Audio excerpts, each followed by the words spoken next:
Minister, take your seat. Take your seat.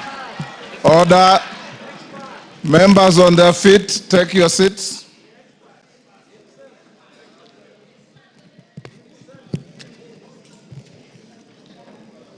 Honorable members, I have a short communication. Honorable members, Section 40 of the Public Finance Management Act, Cap 412A, and the Standing Order 244C. Who is the member with his phone?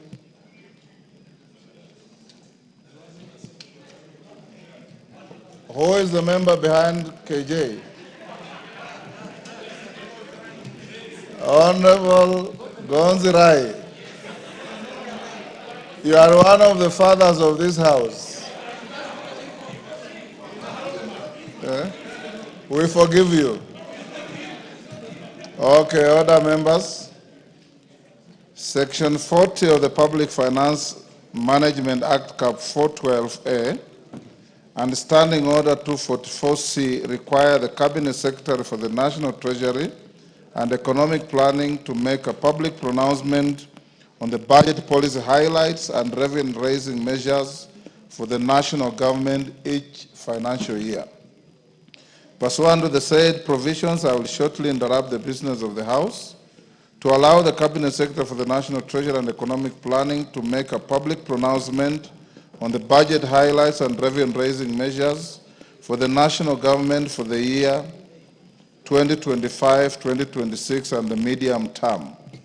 In accordance with the standing orders, I have also designated a suitable place in the chamber for that purpose. Honorable members, as we welcome the Cabinet Secretary to the National Assembly, I wish to remind the House that today's event is largely ceremonial. No decision will be required on the speech as the supply period, which commences with the consideration of the budget estimates and concludes with the enactment of an appropriation act, is still ongoing. Having said that, honorable members, and before we proceed, I take this opportunity to acknowledge and recognize the presence of distinguished guests in the galleries of the House today, both the Speaker's Gallery and the Public Gallery.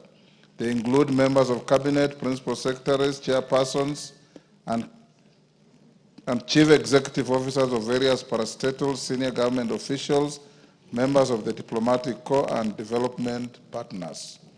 Honorable members, I also wish to recognize and appreciate the presence of university student leaders and their colleagues from our universities across the country, members of Bunge la Wananchi, representatives of various youth and women groups, a group of traders representing a cross-section of our small-scale business community, including border riders who are with us today. On behalf of the National Assembly and on my own behalf, I welcome all of you to the National Assembly. Before I invite the Cabinet Secretary to make the pronouncement, I wish to remind the House that in accordance with the provisions of Standing Order 244C3, the Cabinet Secretary shall be heard in total silence, without question or clarification being sought by any one of you. Honorable members, and you'll only cheer by thumping your feet, not by verbal expressions.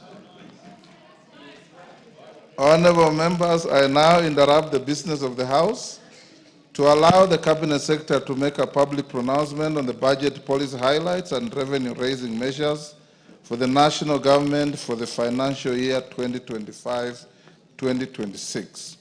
The Cabinet Secretary for the National Treasury and Economic Planning, Honorable FCPA John Mbadi Ngonga, AGH. You are now invited to proceed. I thank you, members. Yes.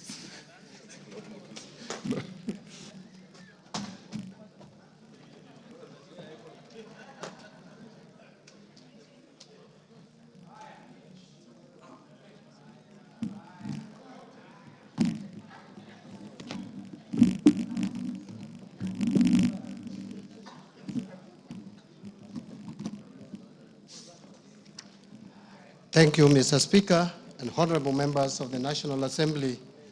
I want to thank you, Mr. Speaker, for granting me this opportunity to read budget highlights and revenue-raising measures for 2025-2026.